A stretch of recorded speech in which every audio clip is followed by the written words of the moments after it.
नमस्कार। आप देख रहे हैं साहित्य टीवी। मैं सरला मेहता इंदौर से दादी की कहानियों के अंतर्गत आज एक नई कहानी लेकर उपस्थित हुई हूँ आपके लिए। आपने सुनी होगी ना एक कहावत, बंद मुट्ठी लाख की खोलो तो खाक की। इसी पर आधारित एक पारिवारिक सास बहू की नोक झोंक वाली कहानी लालच बुरी बला मैं आपको आज सुनाती हूँ। सुनिएगा। एक खुशहाल परिवार में 3 बहुएं थी।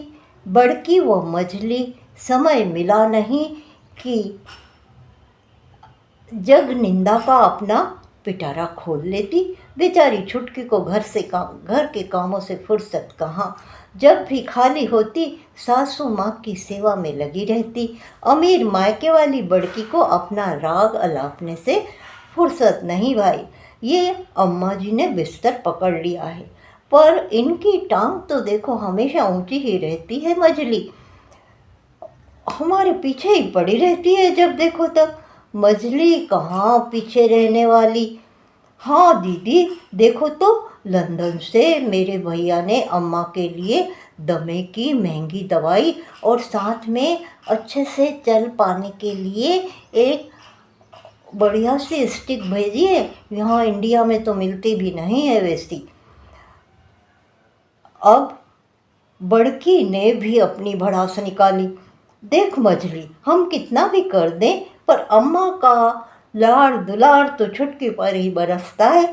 हाँ जी दीदी, छुटकी ठहरी गरीब घर से, उसे तो आदत है पोटी शोटी साफ करने की, और ऊपर से बांझ, उसे काम ही क्या भला, न बच्चे न कुछ काम। बेचारी अम्मा परेशान वे बुदबुदाई। छुटकी सारा दिन कोल्हू के बेल की तरह जुटी रहती है, और इस घर की बनावट भी ऐसी है कि इसका बंटवारा किया नहीं जा सकता। अब मैं करूं तो क्या करूं। फिर भी अम्मा ने अपनी तरफ से कुछ जोड़ तोड़ बिठाकर तीनों बहुओं को बुलाया। देखो रे, ये 2 थैलियां हैं। एक में सारे जेवर और दूसरी में है घर की सारी बैंक की पासबुकें, और तीसरी थैली मेरी मुट्ठी में बंद है, समझे। अब तुम तीनों अपना फैसला आराम से लेने के लिए आज़ाद हो। मैं एक दिन का समय तुम लोगों को देती हूँ, फिर तुम मुझे बताओ अपना फैसला कि क्या चाहिए तुम्हें। कौन सी मुट्ठी चाहिए मेरी, कि 2 थैलियाँ चाहिए। बड़की और मझली के दिमागों के घोड़े तो भाई दौड़ने लगे कि किसका पलड़ा भारी होगा, पैसे का कि जेवर का। बंद मुट्ठी का क्या भरोसा क्या निकले। बड़की ठहरी सोने चांदी की लालची। सोचा इनके भाव तो आसमान को छूते ही रहते हैं, और दिन ब दिन ये तो बढ़ते रहते हैं भाई।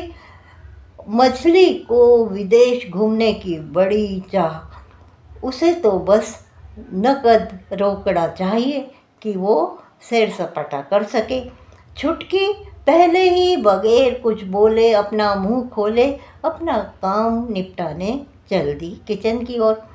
वह अम्मा के लिए अदरक इलायची वाली बढ़िया सी चाय, वो मूंग का खस्ता चीला बना लाई, क्योंकि अम्मा से न खाया नहीं जाता था। तो उसने सोचा कि ये चीला अच्छे से खा भी लेगी और इन्हें हजम भी हो जाएगा। अब हाजमा भी अम्मा का अभी ठीक नहीं रहता। वो लेकर आई प्लेट में सजाकर चाय और चीला। अम्मा, पहले कुछ खाकर दवाई ले लीजिए, आज वैसे भी देर हो गई है। फिर अपनी पसंदीदा चाय पीकर अपना मूड दुरुस्त कर लीजिएगा। अम्मा बलैया लेते हुए मुस्कुराई। अरे मेरी लाडो, तू तो अभी भी बच्ची ही है। पहले तू मेरी बंद मुट्ठी तो खोल, तभी तो मैं कुछ खाऊंगी पीऊंगी, कुछ कर पाऊंगी। जैसे ही छुटकी ने अम्मा की मुट्ठी खोली और पर्ची का मजमून पढ़ा, तो वह अम्मा से लिपट कर भई रोने लगी। अरे मेरी अम्मा, आप तो मेरी माँ के समान हो, मेरी सासू माँ नहीं हो।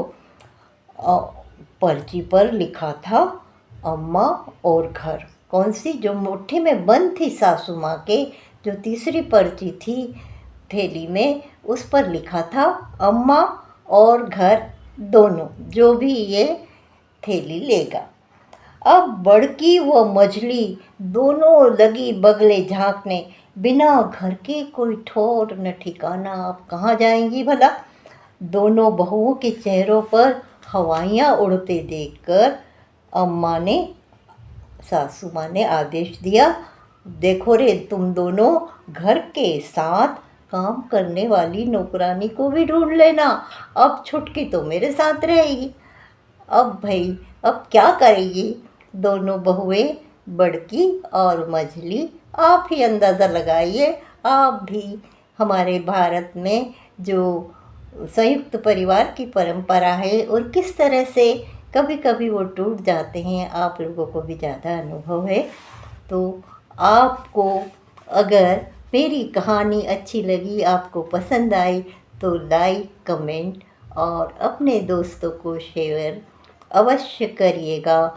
और हमारे चैनल साहित्य टीवी को सब्सक्राइब करना नहीं भूले, ताकि मैं और भी नई नई कहानियाँ लेकर आऊँ आपको सुनाने। विदा लेती हूँ, फिर मिलती हूँ एक नई कहानी लेकर। धन्यवाद, खुश रहिए।